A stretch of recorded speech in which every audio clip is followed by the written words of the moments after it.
في قلب الغابة يستيقظ أسد وينادي أشباله مع بزوغ فجر جديد.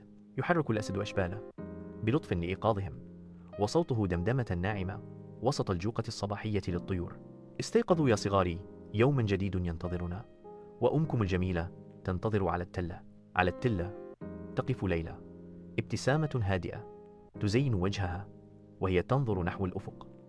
يقترب اليوم والأطفال من ليلى، وخطواتهم متلهفة وخفيفة. يتردد صوت ليلى مليئا بالدفء.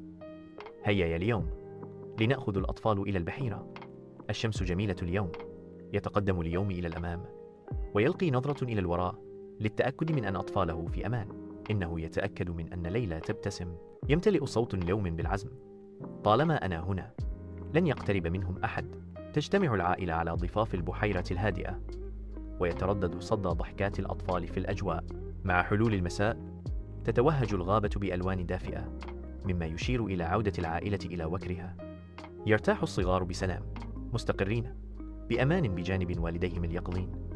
بينما يلف الليل الغابة